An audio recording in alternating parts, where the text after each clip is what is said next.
So we think that this is about being in a state. Until it's really clearly seen, we're going to be looking at the side effects that happen during awakening.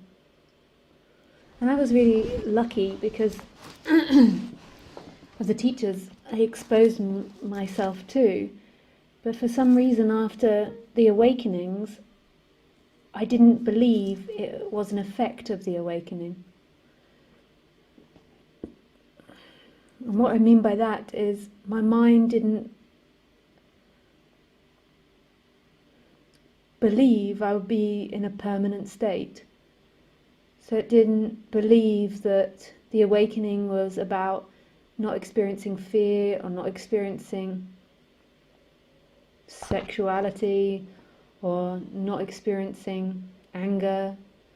One of the teachers I used to listen to was Tony Parsons, and he would make it so clear that it's not about state. And when you have the awakenings, often there's such a hollowing out of your personality that it feels impossible that you could ever get angry, you could ever be afraid.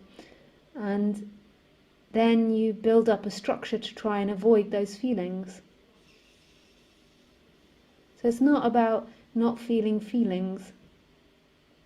And you believe that you're identified again when you have those feelings, so you begin to swing in time again to try to avoid feelings, because you have an idea that awakening is about not having feelings.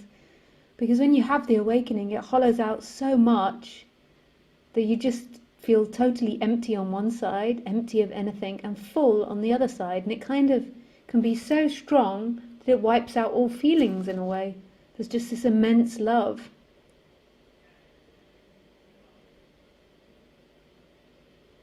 But that's then eventually, as daily life carries on persisting, then feelings will come back in. It's just an extreme experience, that initial awakening or those awakening experiences. And the humanity comes back in.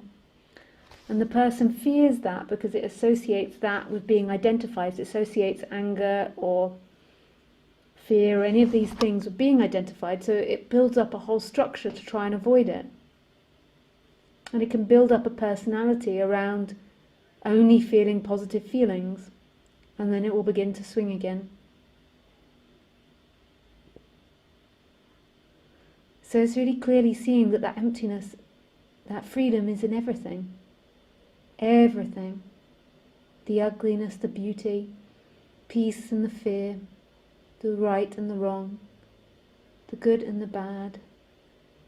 It's in it all. It's not the exclusion of anything.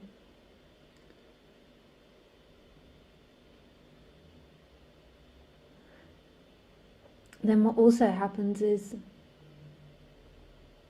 this immense trust in what is, but it's not anybody's trust. It doesn't belong to someone. It's not somebody trusting.